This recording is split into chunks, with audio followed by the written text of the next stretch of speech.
stage, I open the floor for Sahej to take over. Over to you, Sahej. Thank you so much for that introduction, Unnati. Welcoming each one of you here to the webinar today. Congratulations for being a part of this wonderful initiative that we have at NavKiran. Let's jump into the agenda for today. Some of you would be in the middle of preparing for summer placements, while the others would be in the middle of preparing for final placements. Irrespective of what college, what city, what year of your MBA you might be in right now, Shautam and I will aim at answering some of the questions today, which a lot of you have written to us about. And that will be the intent of today's webinar. If towards the end of the webinar, if you still feel that there are some burning questions in your mind that have not been answered, we would suggest either registering for the NavKiran Gurukul program that Unnati spoke about, or getting in touch with us on LinkedIn, because both of those will be of great help to you personally speaking. I think the format of this entire exercise is going to be very simple. I think Unnati plans to grill us like any recruiter would be grilling us in the interviews, right? So she'll have a few questions that she'll throw our way, and we'll try our best to answer them in the best of our capacities. So with that, let's get started. Unnati, back to you to start the session. First question goes to Shautam. So Shautam, as your recruiter, I would like to ask you, what is the recruiter's take objective while they're conducting the process of GDs and PIs? What is their take and objective? And what are the various types of GDs which the companies can conduct? Over to you, Shautam. Yeah, thanks Unnati, thanks for that introduction, and welcome Sahej, my co-speaker. And a very good afternoon to all of you, and firstly congrats on making it to the B School. Most of you are in your first year, some of you will be in your second year. So congrats again for this great achievement. So now starting with today's topic, we will first take GD and analyze it in detail before we move on to PIs. So being a recruiter myself, I can tell you that the major objective of group discussion or GD is to observe the candidate work in a group environment. This is very, very important for professional success, because once you are in an organization, you will not be doing things, most of the things you will not be doing alone. You will be working with a lot of people. You need to influence them to get certain data, some help, some information, and lots of other things, so that you can succeed, you can move forward, and at the same time, the organization can succeed from whatever you are doing. So that is the primary objective of GD. The major things that we try to assess during the GD is the same thing, that how well you are coordinating with the group, how well you are influencing the group members, what are your efforts to stay you yourself in staying focused and contextual to the topic that is being given, and also keeping the group grounded to the topic, because there will be times when people are diverting, and as a good group coordinator or as a person who works well in groups, the objective is to bring the group back to the immediate objective at hand. And finally, what is your contribution to the logic, to help in helping the group reach a logical coherence, in helping the group reach a logical conclusion in the limited time allotted. So all the three things are important while working in a group, and these are the main things that we test out in a GD environment. Coming to the next topic, which is what are the different kinds of GD. So there are primarily 4 types of GD that different organizations conduct, and I will I will explain the difference using the same example, which is COVID-19, which is something which everybody should be having lots of information about. It's not an option today. So the first type of GD, what we call, is a topical GD, which is generally dependent on some current affairs. A very good topical GD in today's world will be, do you think the Indian government has been successful in containing the COVID pandemic? The major purpose of this GD is to see how candidates behave in a semi-formal or say a casual professional environment, along with their knowledge of the things that are going around beyond academics. So this is like a very simple water cooler kind of conversation, where you just interact with your peers professionally in a semi-formal manner and take the GD forward. The next example is the business case where the recruiter provides a suitable caselet and you are asked to, as a group, you're asked to prepare an action plan or take a decision. A similar example will be, suppose you are the prime minister of a country and there are some stats, so many people are infected, so many people recovered, so many people lost their lives. This is the state of the economy. You have done a lockdown for so many days and now you have to take a decision. What do you do next? The purpose is more or less similar as a topical GD. The only difference is that this is a much more structured and a professional environment. This is like a proper business meeting, a proper decision-making meeting where we want to decide on a project, the next steps of a project, and we want to see how the candidates come ahead in this. The third type is a chairman's GD, which is exactly similar to a business case GD. The only difference is that in this GD, there is a designated presider. So the recruiter or the invigilator designates one person to preside over the GD. Sometimes there is another version of chairman's GD where each candidate is given to preside over the GD for a limited duration of time. It is same as a business case GD. As I said, you as the prime minister of the country, what do? You're sitting down with a cabinet after a few days of lockdown. What do you do next? The main idea, additional thing that we assess here is your leadership skills when you are designated as the leader of a group. So you are accountable and responsible to take the group ahead and guide them to reach a coherence. The final thing is an abstract GD where the topic can have varied interpretation. In a similar context, say faltering hope. Just these two words I can give you to do a GD with. You can relate the faltering hope to the current COVID situation or anything else that you feel is relevant. This GD is designed to test how the candidates react to something that lacks sense, because that is how the real world is. How do you deal with ambiguity? How do you structure something which seems to be apparently very, very unstructured?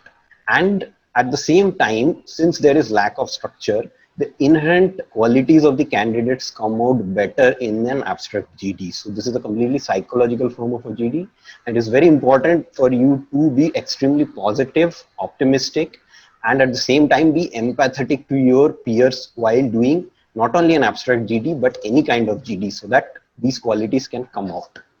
Over to you, Nidhi. Thank you, Shautam. I think that was really well described.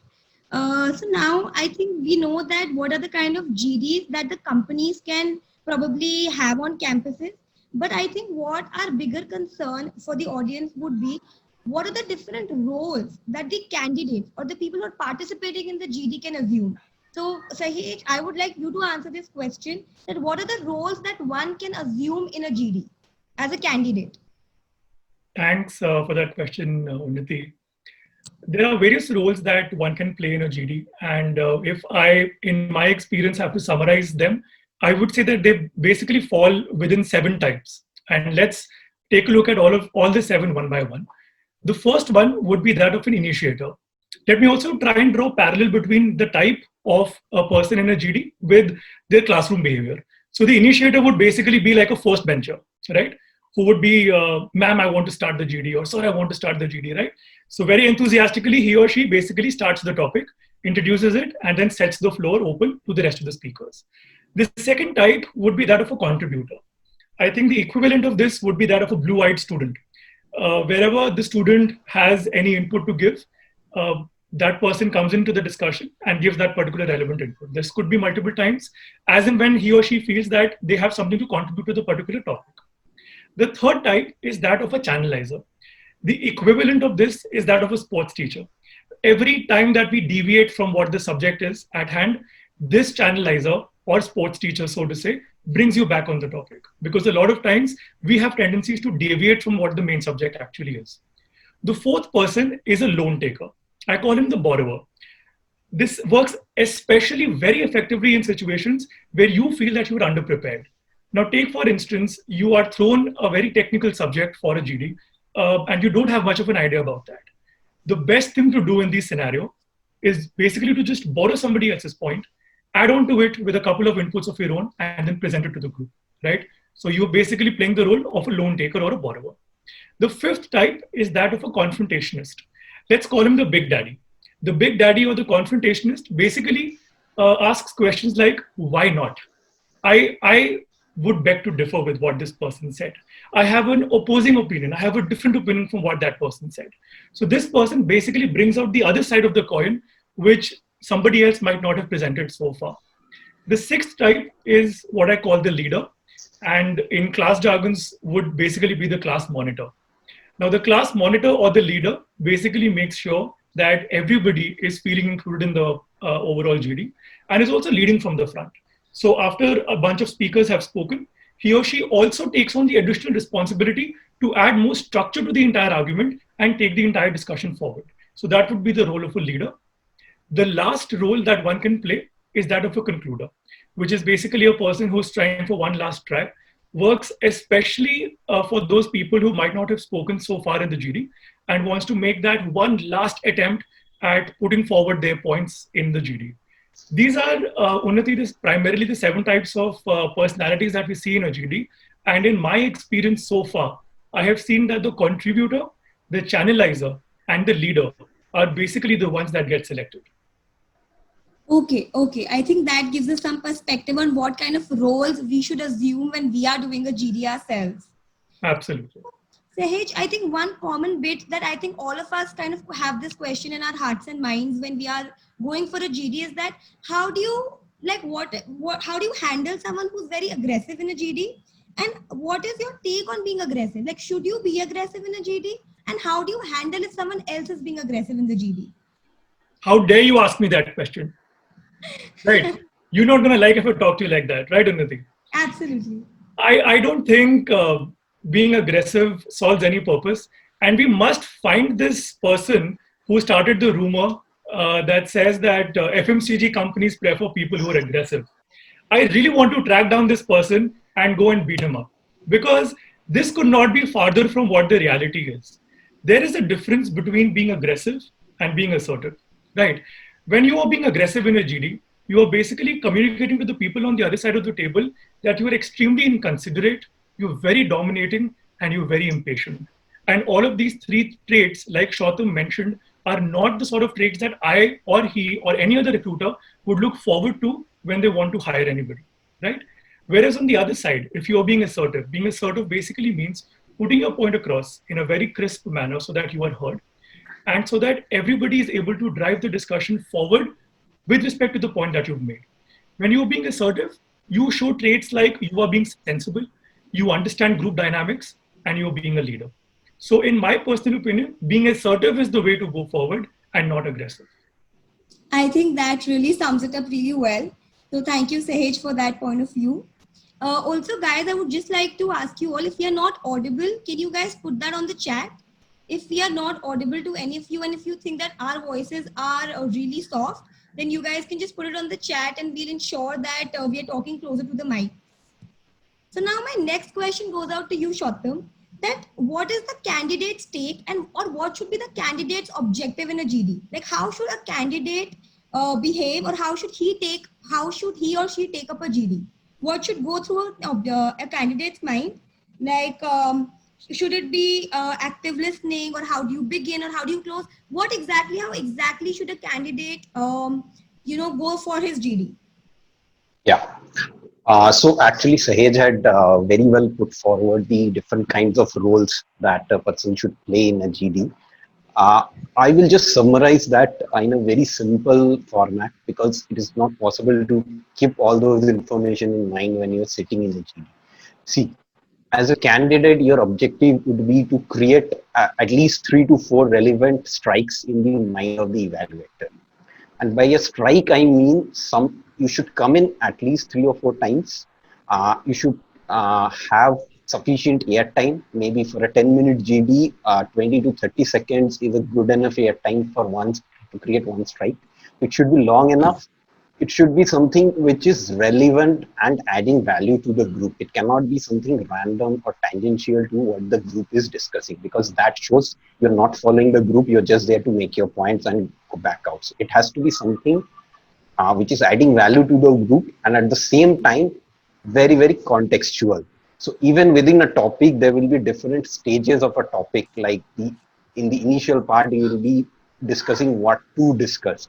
In the middle part, you will be elaborating on different points, and towards the end, you might be the group might be focusing on concluding. So you have to be very cautious of the stage that the group is going through. You cannot. There are ways to do it, but it is not preferable that in the last minute you come up with a new point. Why would you wait for the 9th minute to come out with a new point? So you have to be very cautious of the stage that the group is going through, and very simply put, just come in 3 or 4 times to create a good enough impression on the recruiter's mind. It should be around 20 to 30 seconds. It should be relevant and adding value to the group. Just a few generic tips regarding how to do that. One is, and while I say this, I will relate to what Sahej was saying regarding the GD roles. One thing to add to what Sahej has said, that these roles are not exclusive. You can play multiple roles based on how well you are prepared in the same GD. So first is starting the GD. So Sahej, it is the initiator who starts the GD. Okay, starting is important. Okay, but not mandatory. Okay, because a good start is much more important than starting. So if you should start only if you are sure of starting well. Okay, otherwise please do not start. Just do not start just for the sake of starting. Okay, if you start, make sure you're starting well. If you are not sure of the topic, if you feel you're not prepared, wait for a few people to speak, gather their points, and then come in. Okay, but at the same time, please try to be within the first 3 or at least the first 5 people who speak. This is assuming the group size is around 10. Okay, for a group size of 6, don't be the 5th speaker to speak. The reason for that is because psychologically speaking, the recruiter is meeting all of you for the first time, and we can at a given point of time we can hold only a certain amount of new information actively in our mind. So if you come in after the 6th speaker or 7th speaker, by that time the recruiter's mind is already full of the people who have spoken ahead, so you lose your chance of creating an initial impression. Okay, but don't be desperate. Just try to pitch in at least within the top 3, first 3, or the at most the first 5 speakers. Okay. And a nice way to start is, as Shahid was saying, is the person who is the leader. So you can summarize or briefly explain the GD topic that, okay, today's, and Shahid did it very well when we started today's session, that today's objective is we want to cover GD and PI, and these are the things that we will be talking about. So that is a very good way of starting. Always end with, what do you think? Something like, what do you think? Not the exact words, maybe. Because it shows that you are passing on the parcel to someone else in the group, you care about their opinion, and you want to work collectively. Second thing, again, to implement the roles that Sahej had said, is active listening. You should be a very good listener, because GD is not only about speaking.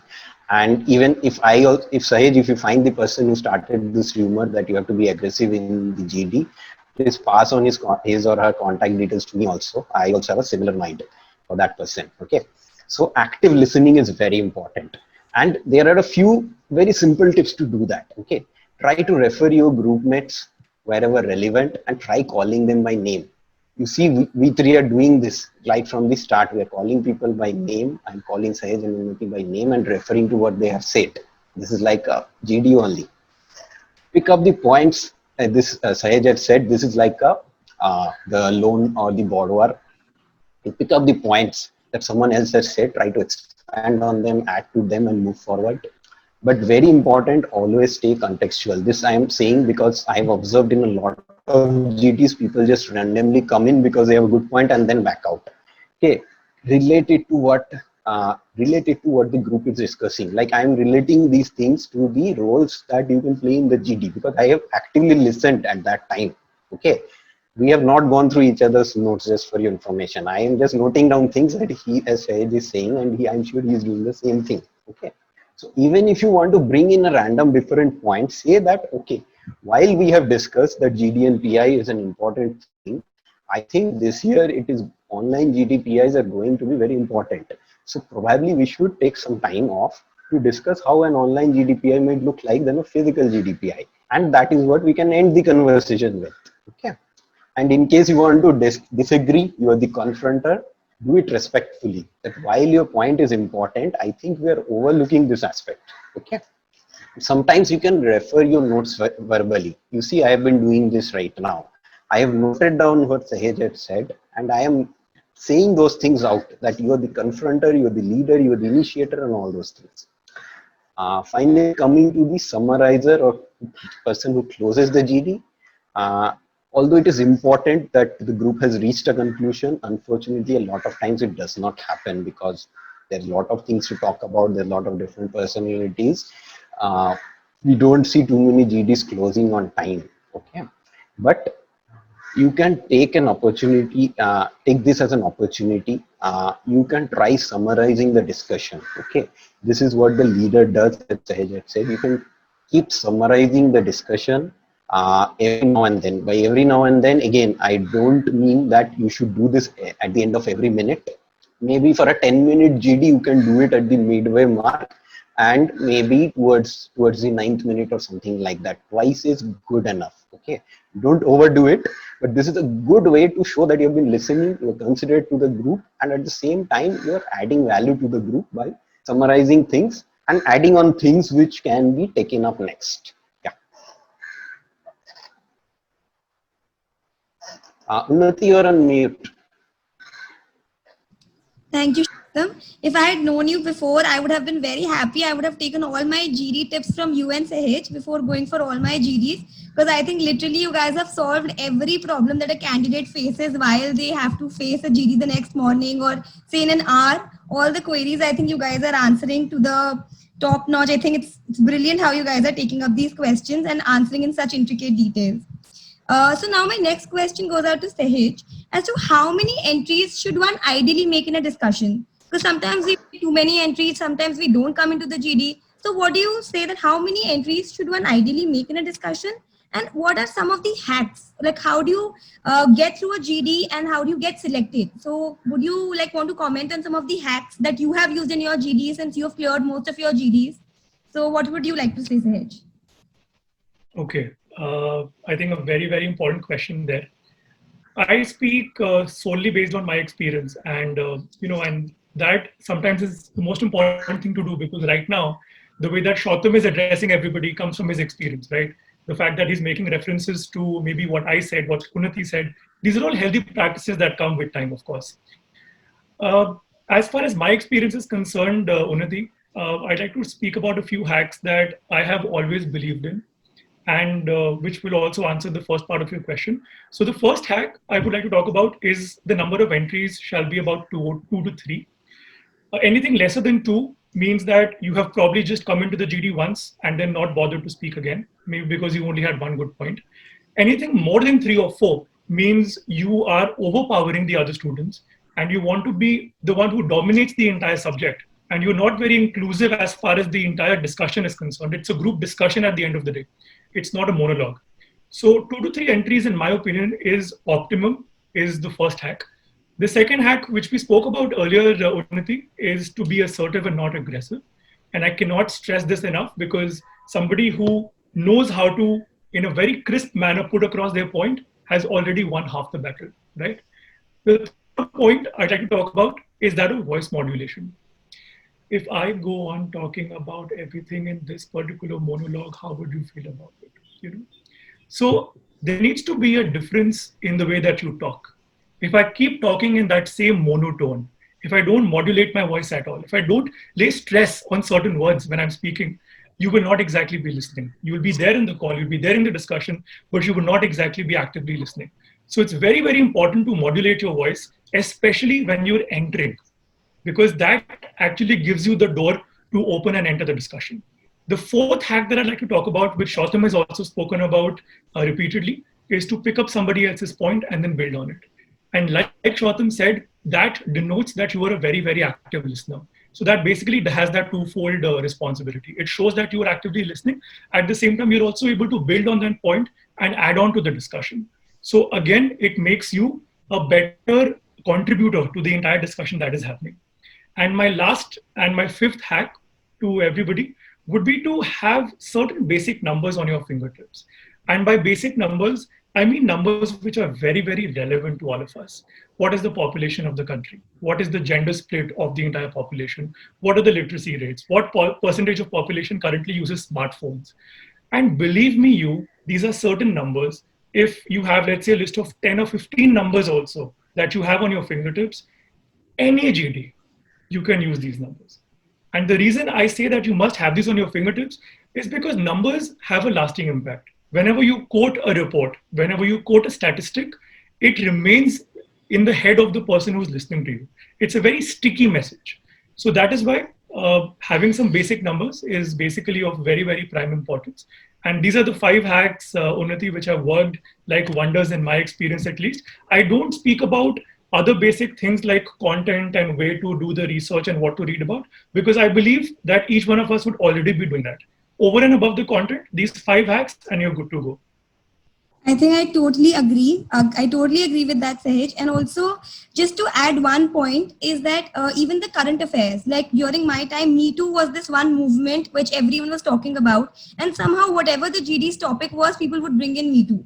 But they had relevant facts to talk about it. So I think also knowing a little bit of current affairs, the very burning issues of your time, whenever you are sitting for those GDPIs, just like how you mentioned, knowing the basic statistics, even knowing some of the basic issues that are very prevalent in your times, whoever is facing a GD, even that I think would really help to kind of code those instances or code those people.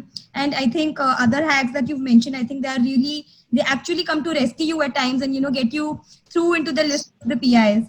So yeah, definitely I agree. And Shautam, would you like to add any of the hacks if you think that there are any other hacks which people can use?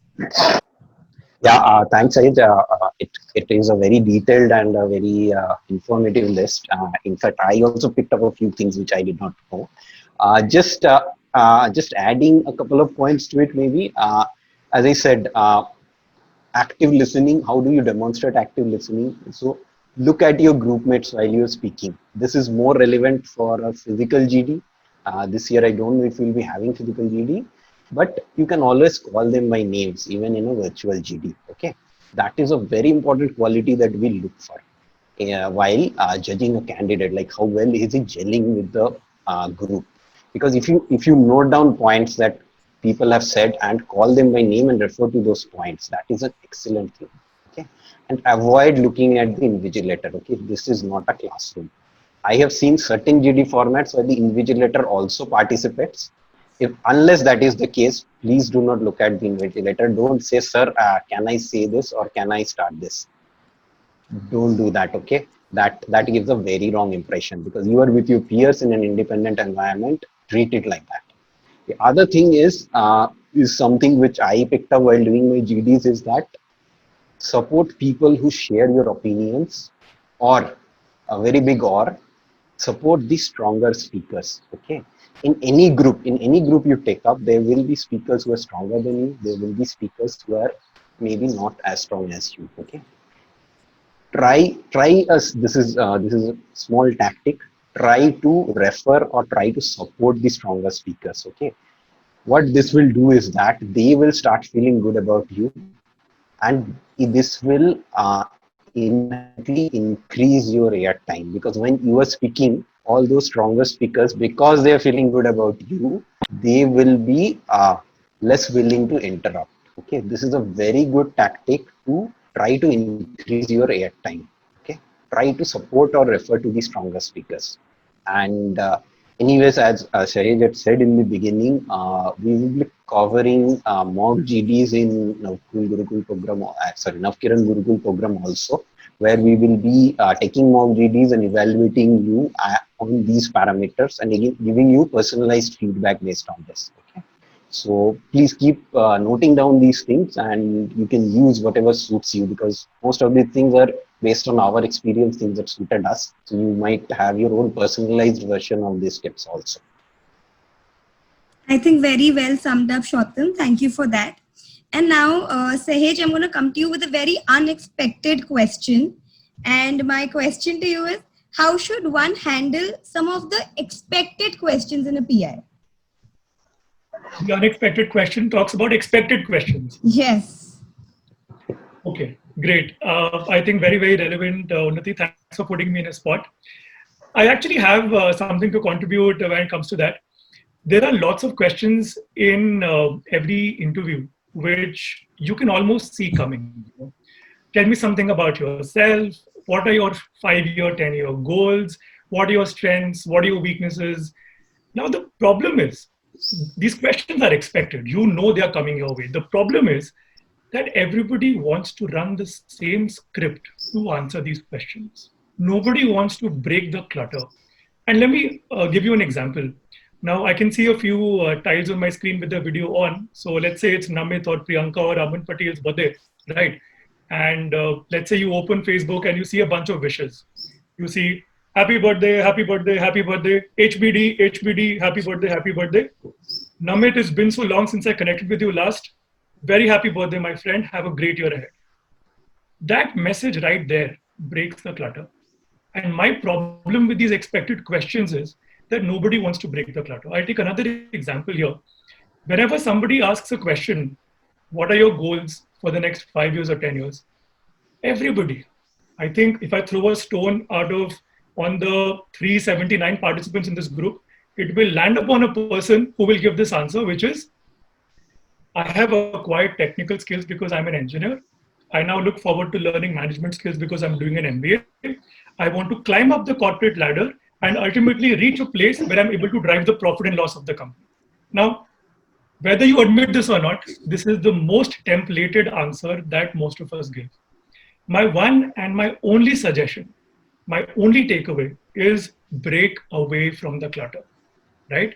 And for that, you need to basically be able to talk about your story like you own it. All of us come from different places, different backgrounds, different academics, okay? And we've experienced different things in life. It's not possible that each one of us has the same way of narrating our own stories. Build your own story, note it down, talk to your friends about it, talk to your family about it, and give the recruiter something to believe that you listen, you're a person at the end of the day. You're not a robo. You're not somebody who's basically learned a script and is just presenting that to the recruiter. One example that comes to my mind from my personal experience, Unnati, is I think once the recruiter asked me, and this was for a sales profile, they asked me, is there anything else you'd like to say? And I mean, I said the first thing that came to my mind, which is, you know what, I actually do. And I want to talk about the fact that I don't come across as a salesperson in the first conversation.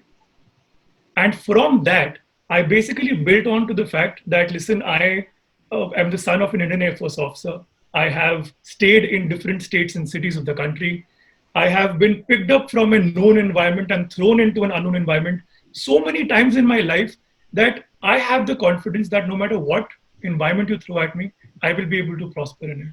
So even though I don't come across as a salesperson in the first go, I know I'll be able to do well in whatever profile I feel I'll be good at. So my point is, when somebody asks you, would you like to say something else in the interview? You don't start selling yourself short. But then since that was the idea that I had in my mind, that was the thought that came to my mind, because that's something I'm aware of, I thought, let me just narrate my own personal journey. Because when you do that, you're also telling the recruiter that, hey, I am a human being. I have a personal journey that I have taken. And this is the reason that you should hire me. And not because of the one pager, as per the college format, column, CV that I have built for you. No, that's not the reason. The reason is this space time. And the more personalized your message is at the end of the day, the higher are your chances of getting through. Correct. I absolutely agree. I completely agree with what Sahej you had to put through, and I feel that you and Shottam have clearly you've broken the clutter a lot, both of you, and hence you guys are where you guys are, and giving us such amazing tips today. So, Shottam, would you like to add anything to what Sahej has told us? Yeah, actually, thanks, Saj, for setting up this, starting the PI session like this. Uh, I will just like to say, yeah, thanks, Unnati, for setting up this. So, as Sahej was saying that there are lots of expected questions. Okay, and most importantly, we are talking about the generic part of all interviews. There would always be a domain or a role specific part which we will cover in our subsequent sessions where we deep dive into different sectors. The entire team will do that. And also the as part of the Gurukul program, we will be doing this with our mentees, where we talk to them about domain or sector specific preparation.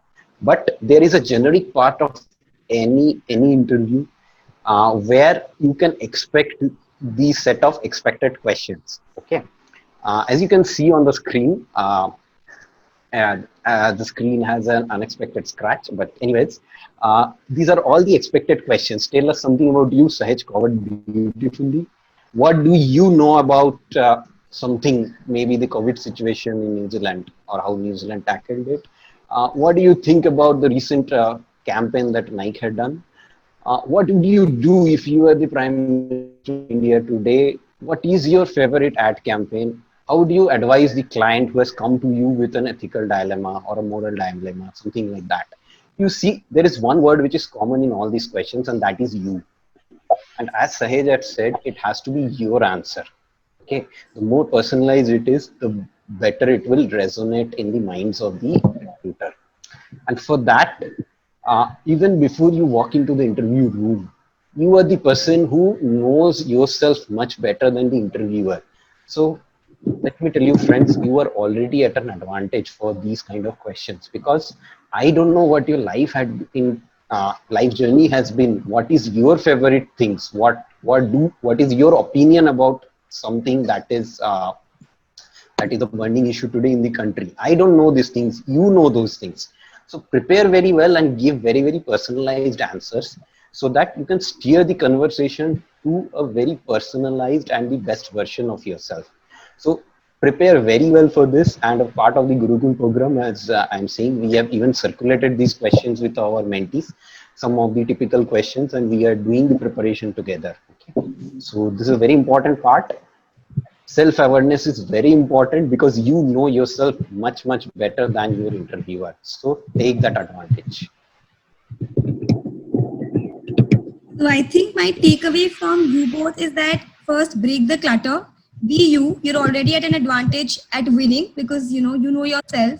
So kind of come up with something which describes you and how you can sell yourself the best instead of just following what everyone else is saying.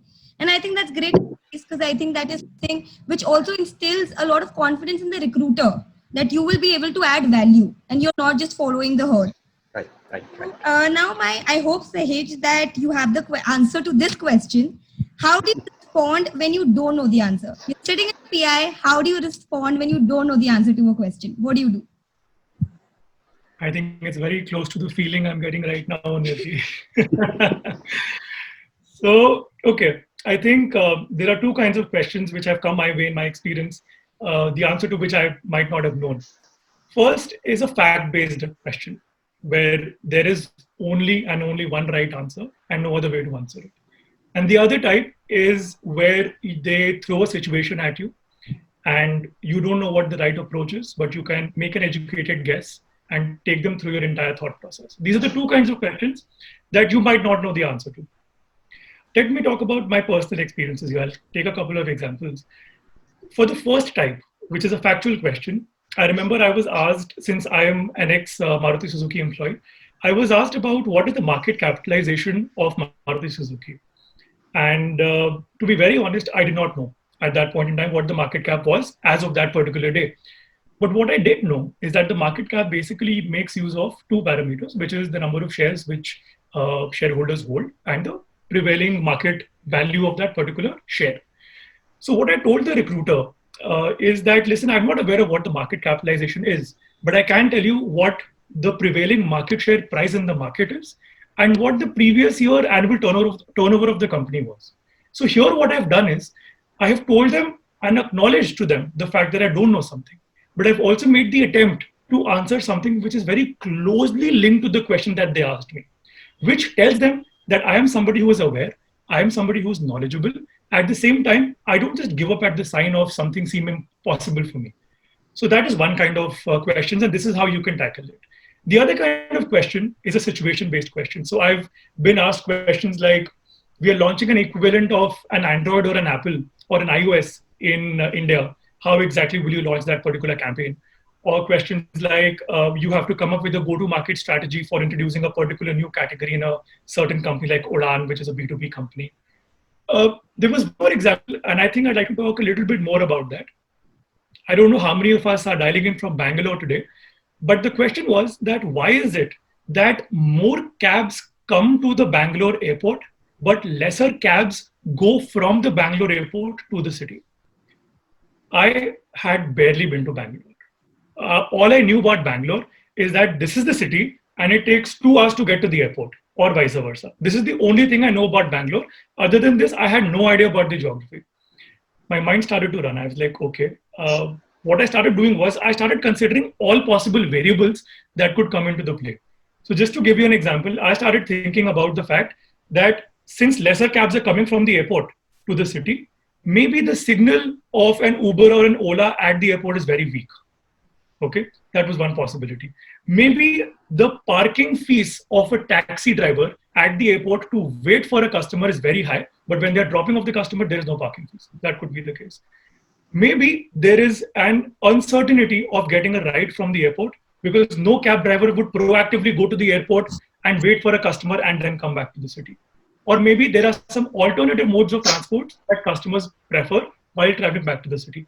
So what I did, and my intention of telling you these 3-4 examples, is that I basically opened up the entire problem and I told the recruiter that, listen, as much as I can evaluate within this 2 minutes that I have right now, I've given you 5 different possibilities, all of which are probable, all of which can be the actual problem why this is happening. To which the recruiter just tells me one thing. He's like, the answer is that people love taking the bus when they're coming back from the airport. But when they're going to the airport, the bus can't pick them up from their individual homes. That's why they prefer taking cabs. That was the simple answer. Okay. But I got through that interview because I was able to present various options to the recruiter. Even though I did not give a crisp answer, the recruiter appreciated the fact that I've opened up so many more options and they could actually choose anyone that they like. So these are my tips for handling these two sort of questions, whether it's a fact-based question or a situation-based question.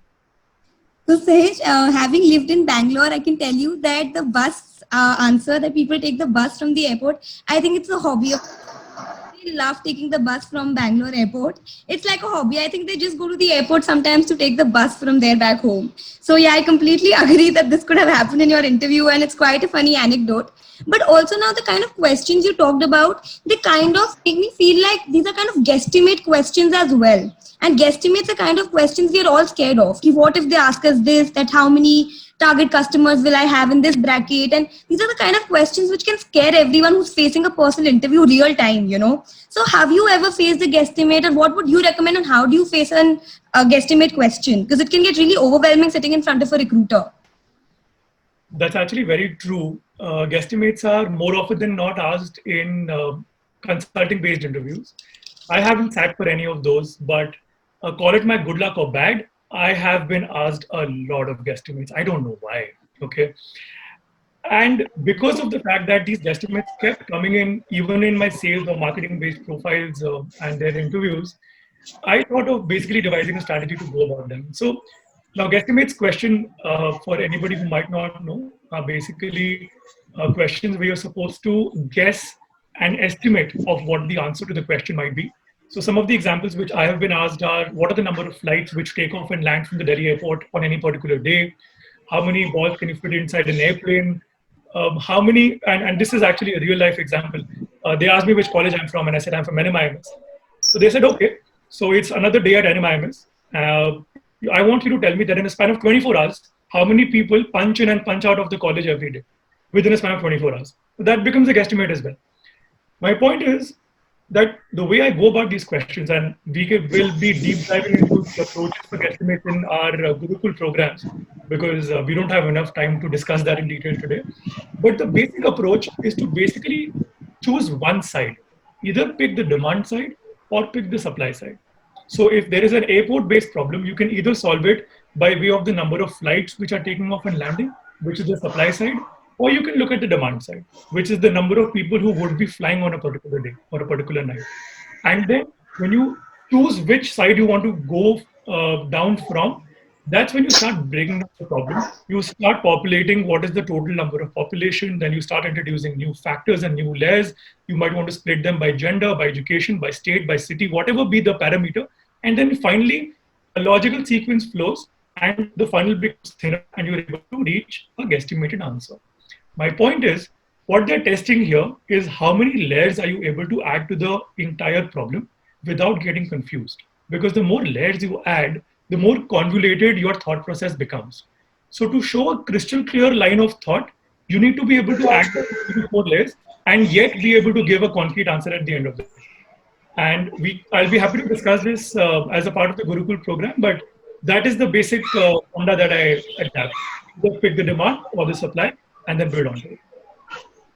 So Sahej, I think one estimate question from the many questions that is talked about, which I can answer is that, why people ask you estimate questions even though you're not sitting for consulting interviews is because I think you just come across as smart. So I think your looks have been at a disadvantage for you because I think when you start talking, you just might feel that, oh, he might know everything, so let's test him. So I think that's how I can answer that one question. I don't know if I should be thankful or not, but who knows? Okay, now a very pertinent question which all of us, I think here today, the live audience would be facing is how do you prepare for interviews? So Shottam, what are your views on how do you prepare for personal interviews? Yeah, actually, I would like to add to what Sahej had said before the guesstimate. Uh, so since we are talking about the generic preparation, because I've been saying that repeatedly, there is a specific domain specific or a role specific preparation which needs to be taken separately.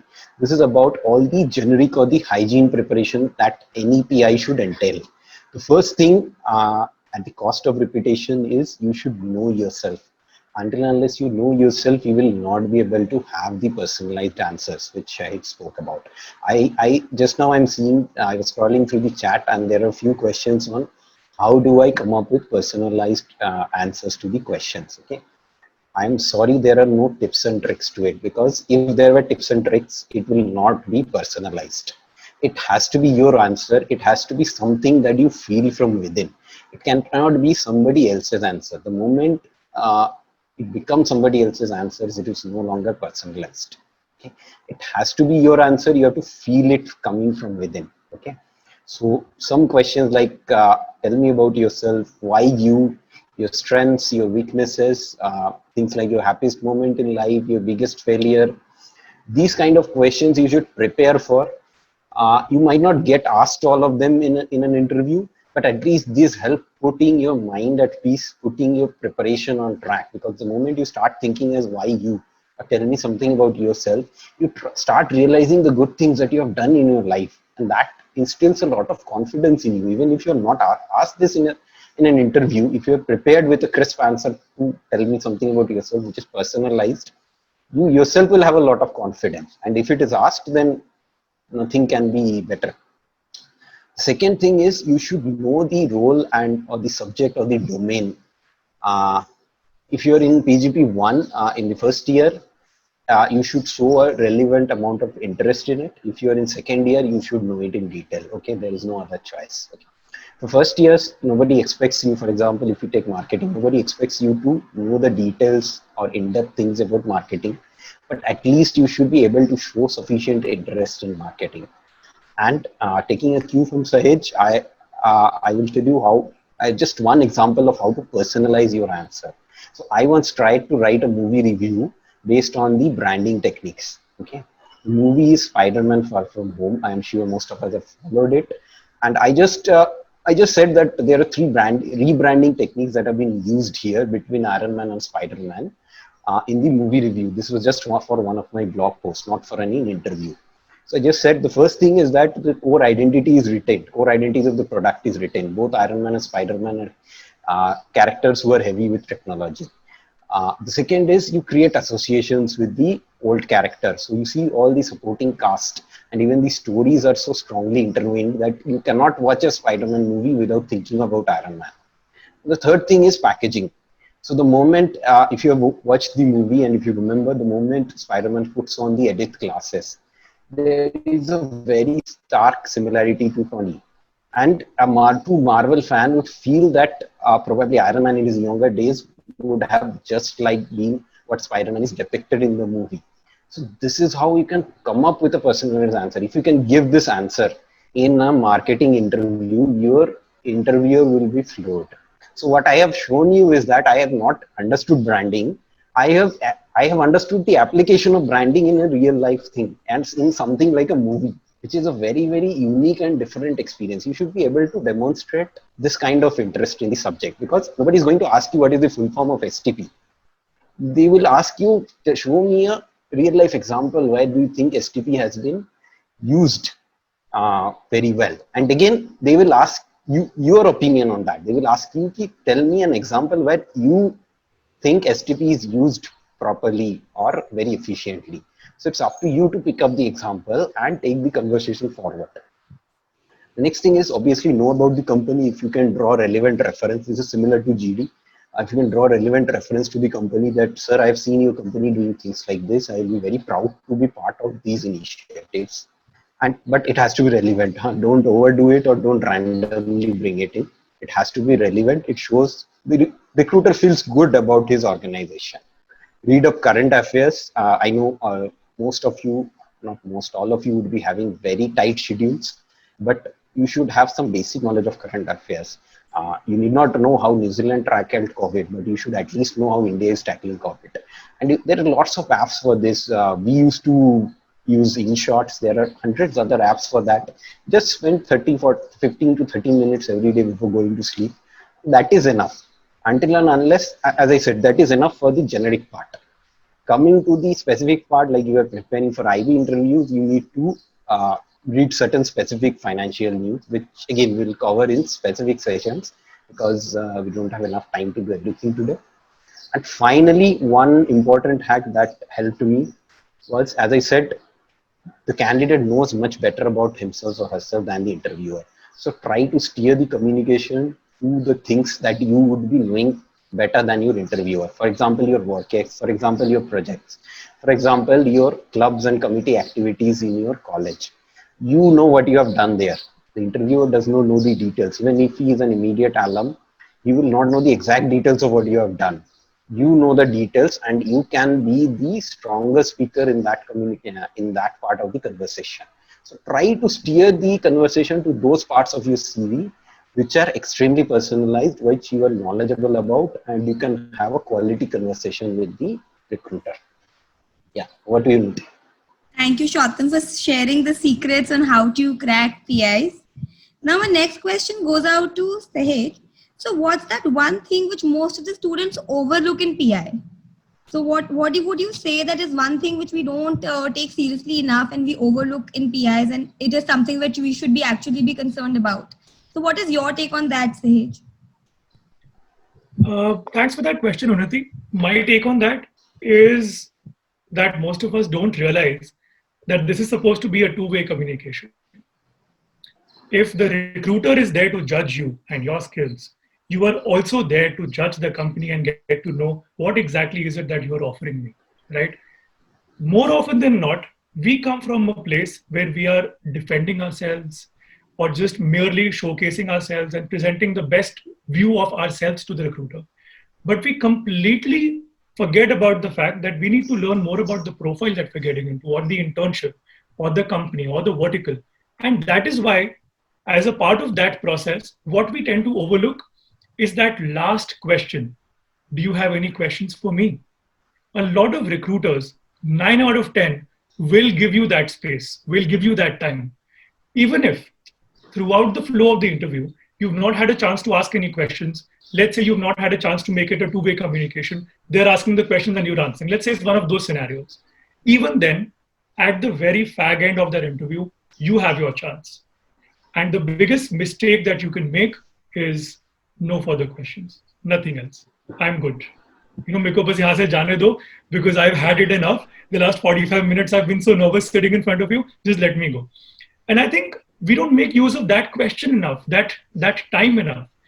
If we actually utilize that time well, we can ask about what my career path might look like. How can I grow as an individual inside the company? You can talk about some, like Shautam mentioned, like some of the new initiatives that the company might have come up with lately.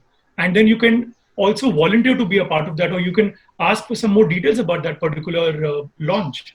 You could talk about some recent challenges. I think that becomes very, very pertinent because every company right now would be facing a challenge internally. How exactly are they firefighting? How exactly are they going about it? Ask questions which would directly impact you if you were an intern or a full-time employee. It's only when you put yourself in those shoes and ask the right questions that the recruiter feels that yes, he or she has done the right homework and probably deserves to get onboarded onto our company. So I think that would be my answer to that, Anandi. I think that is absolutely correct. How we miss out this chance of asking anything to them. And we just were in a hurry to get out of that situation. I completely agree. I think we've all been there. We just want to get out of those doors and out of their face. And I think that's a good opportunity we can make use of to actually cement our places in their minds. As you know, we can sum up by saying that it is like a cementing kind of a situation where you kind of make a lasting impact. Absolutely. Definitely taking your points, Sahej, there. Now, my question goes out to Shautam as to how this pandemic, now everything has moved virtual and online and digital. So, how do you think recruitment process or these GDPIs might change? Like, what do you think? Will they move online? Will they be virtual? So, what's your take on that since you're a recruiter yourself? So, what would you like to say, Shautam, to that? Yeah, actually, Unnati, that is a very important and relevant topic, and thanks for the question. Uh, Honestly, if I have to look at from the recruiter's perspective, we are also as confused as the students because this is something new for us also. Our HR department and the place comms are doing something. They're putting some infrastructure in place so that we can conduct the process remotely. But honestly, I don't think most recruiters have been in this scenario before. So while this is a message to the attendees, while you are also worried about the process, the same is happening with us recruiters also. And not maybe, I think GD will be more impacted because interviews do happen remotely. They're telephonic, there are video interviews even going on in the normal world when the companies are unable to fly in their panel at the said date and time to the campus. So interviews, most of us might have given virtual interviews in the past also, at least telephonic interviews. So there might not be too much impact there, but GDs are going to be impacted. And there are definite pros and cons of the process. For example, like you will be away from the physical action, so you will miss that feeling of being in the center of the action. At the same time, this means that the process might be less physically hectic. You are not running around the corridors with a place commer behind you to put you into the right room. If you are stressed, maybe you can shut down your laptop for 5 minutes, be with your family for some time just to reboot. You will not get these opportunities when during the process days in the campus. So there are definite pros and cons, but even before we go there, I think there is a more important topic we need to spend time on. That is is what are the good practices of being online in a professional environment. So I think Sahej and Unnati, let's spend some time on there before we come back to the pros and cons of a virtual GDPI. Absolutely, absolutely. So I think then this question goes out to Sahej that what are the best practices of being on a video or being virtually connected while doing a GD and a PI? So what do you think in the best practices be like? I think this is something that all of us are going through right now. I'm sure Shautam would also agree. And I've seen this personally as well, that all discussions have now moved into this Zoom call. And everybody has this 1 inch by 1 inch tile to make an impression, right? And by virtue of that, let me tell you that Namit, Anuj, Himani, Rajarshi, Arvind, Aman, Madhur, Prachi, Monica, Vijay are some of the people who are already standing out for me. Do you know why? It's because these are the folks who have their videos on right now. And they've already made that first step to stand out from the crowd. My point is, everything happens on the screen going forward, right? We have to assume that a lot of the companies, like Shautam mentioned, are in the process of figuring out the best way out. But let's assume that everything happens virtually. The GD happens virtually. The PI happens virtually. How will you stand out? I think some of the best practices for me, apart from all the content that you would prepare on and talking about your own story like Shautam spoke about, yes, those are things you'll be covering. But from a best practice perspective for being on video, whether it be a GD or a PI, be presentable, right? You don't need to come across as somebody who's shabbily dressed or hair is all over the place, or maybe you're wearing a very casual t-shirt or something on those lines. Not allowed. Be very presentable. Second, be 5 minutes early. I'm not asking you to be 15 minutes early. That's rude. I'm not asking you to be even a minute or a second late. Be 5 minutes early so that you have dialed into the call, you've tested your microphone, you've tested your camera, and you're waiting for the recruiter to join the call, right? Number three, always video on. It's the only way that you can make an impression. Yes, you have the option to turn off your video, put your feet up, just roam around in your boxers and say whatever you want to, right? You have that option, especially let's say if the GD panelists tells you that, listen, you can keep your videos off. I think you would want to keep your video off, right? My suggestion to you would be keep your video on, because when that person is looking at you, is also observing your hand gestures and is observing the sort of facial expressions you're making while delivering what you're saying, that makes a lasting impact, right? Number four, hand gestures. Don't overdo them. So don't have your hands all over the screen and everything. No, don't do that. But make use of your hands whenever you want to make a point. Whenever you want to talk about a certain process going from A to B to C, or you want to talk about a certain flow of discussion, make use of your hands, because that, just like a physical interview, helps put that point across in a very, very structured manner. Next would be nodding along. It's something we don't realize we're not doing. When the other speaker is speaking and you're probably thinking about the next point that you have to start talking about, a simple nod tells the moderator that, listen, you are as engaged into this discussion as the moderator is. And that becomes a very, very healthy practice for you to do. The sixth best practice is to have a very neutral or a virtual background. Why do I say neutral? Look at Unnati's screen or look at Shautam's screen. That's a very, very neutral background, right? It doesn't bring about any, let's say, and I've seen this in my Zoom calls as well. We've got photo frames of babies and dogs and families, and the maid is brooming the floor and everything. Try to avoid those backgrounds as much as possible. I'll tell you why. You don't want the presenter or the moderator to get distracted by something in the background. The main subject is you. Focus on this, right? So either have a neutral background, or if you can't have a neutral background, please make use of the virtual background. And my last and my final best practice is to always talk at an eye level. You don't want to place your camera down below so that somebody is able to see up your nostrils, not a healthy practice. You don't want to place it like as if you're taking a selfie so that everybody can see your bald spots or your grays.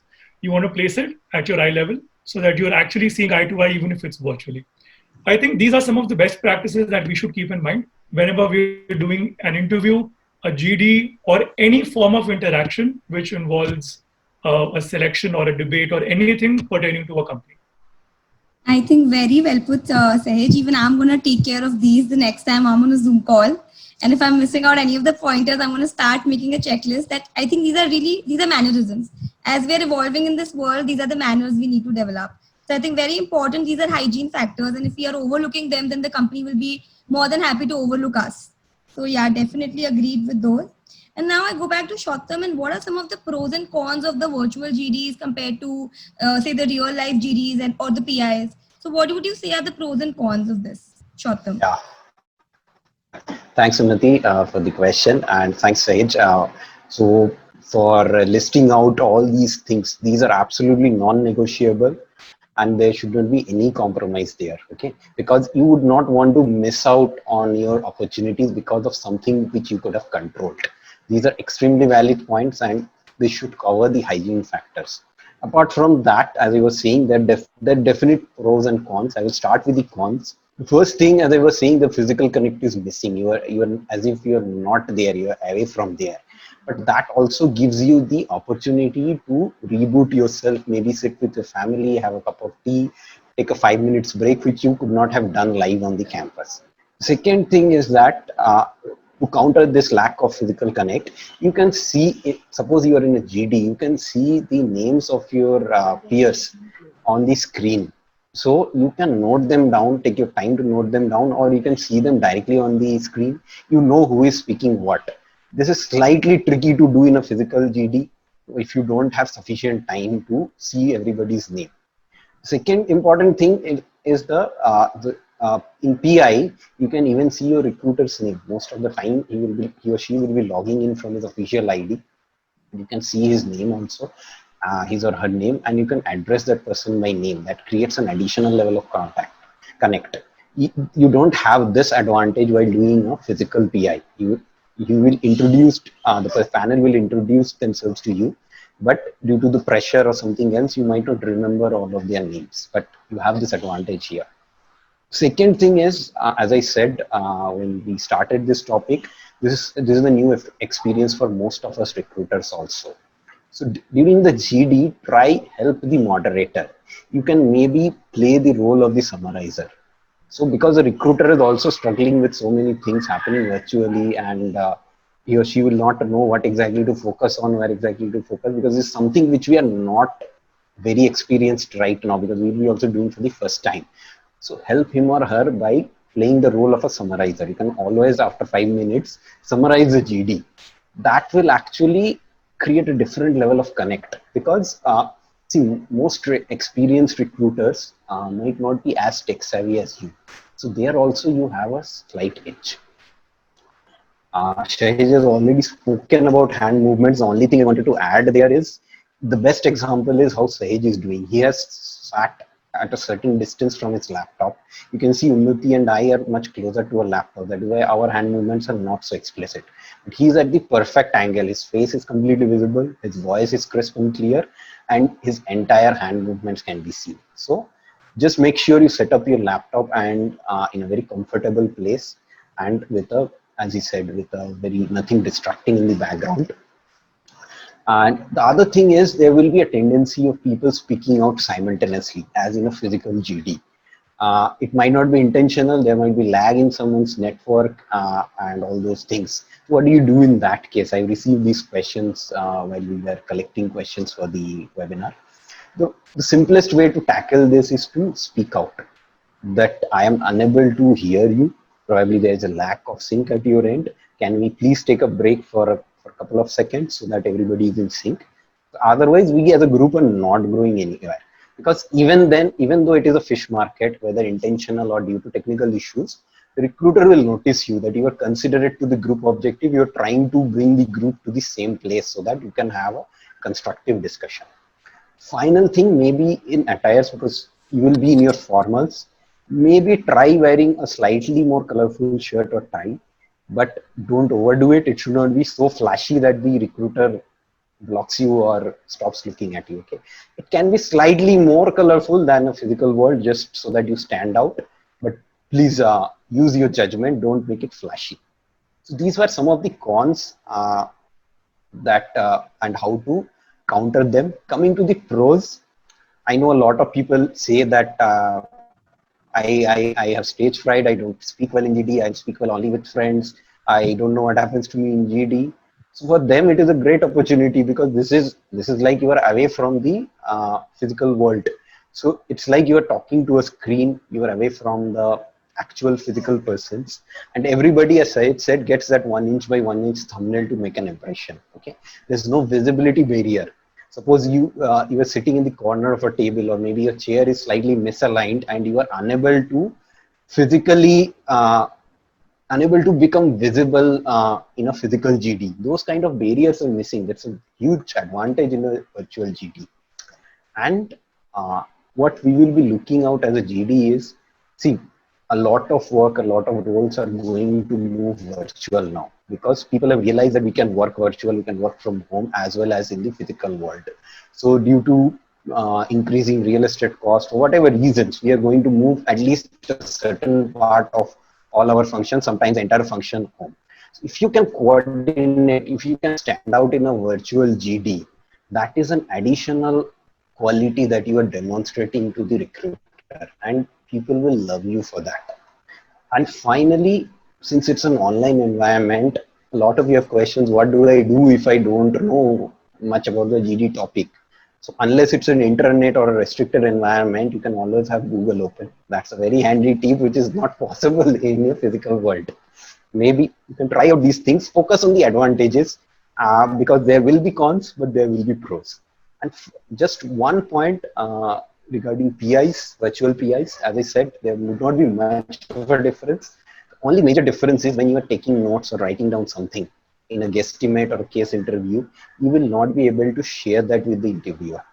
Because if you're sitting across the table, the interviewer can always move forward and look at your approach, whatever you're jotting down.